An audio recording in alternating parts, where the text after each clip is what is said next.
Hello అందరికీ, welcome to my channel. ఈరోజు మీకైతే ఎంతో టేస్టీగా ఉండే టమాటో వడియాలనైతే చూపించబోతున్నాను. ఇవైతే చాలా చాలా టేస్టీగా చాలా బాగుంటాయి అన్నమాట. ఖచ్చితంగా మీరు కూడా ట్రై చేయండి.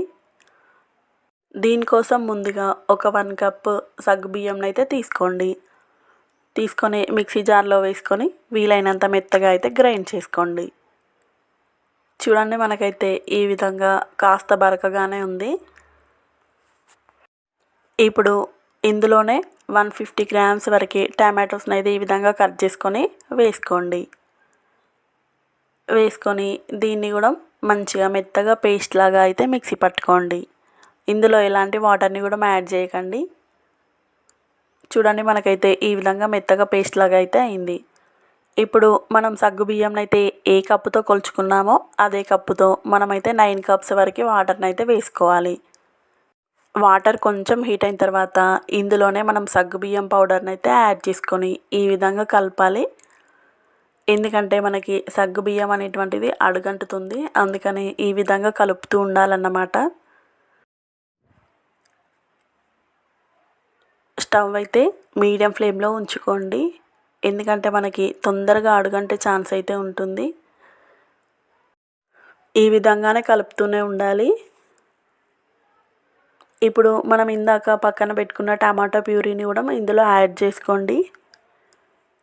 చేసుకొని దీన్ని కూడా మంచిగా అందులో కలిసేలాగా ఈ విధంగా అయితే కలుపుకోండి. స్టవ్ని అయితే మీడియం టు లో ఫ్లేమ్కి అయితే అడ్జస్ట్ చేసుకుంటూ ఈ విధంగా మంచిగా ఉడికించుకోండి. మనకి ఈ పిండి ఎంత మంచిగా ఉడికితే వడియాలు కూడా చక్కగా వస్తాయి అన్నమాట. ఒక్క వడియం కూడా విరిగిపోకుండా చాలా బాగా వస్తాయి. చూడండి, మనకి కాస్త జల్లిగా అయితే థిక్గా అవుతుంది. మనకి కన్సిస్టెన్సీ అనేటువంటిది ఈ విధంగా ఉంటే సరిపోతుందండి. ఇప్పుడైతే స్టవ్ ఆఫ్ చేసుకోండి. మనకి ఇంకా చల్లారిన తర్వాత ఇంకా కాస్త దగ్గరగా అవుతుంది. ఇప్పుడు ఇందులోనే రుచికి తగినంత సాల్ట్, అదేవిధంగా 1 టేబుల్ స్పూన్ వాము, 1 టేబుల్ స్పూన్ చిల్లీ ఫ్లేక్స్, అలాగే సన్నగా తరిగిన కొత్తిమీరని అయితే వేసుకొని మొత్తం ఈ విధంగా అయితే కలుపుకోండి. అంతా కలిసేలాగా కలుపుకొని దీనిపైన మూత పెట్టుకొని మొత్తం చల్లార్చుకోండి. మొత్తం చల్లారిన తర్వాత మనకైతే ఇంకాస్త దగ్గరగా అయితే అయిందన్నమాట పిండి. ఈ విధంగా ఒక్కొక్క గరిటెనైతే వేసుకుంటూ కొంచెం లైట్గా స్ప్రెడ్ అయితే చేసుకోండి. మీకు కాస్త పల్చగా ఉంటే అలానే వదిలేయండి.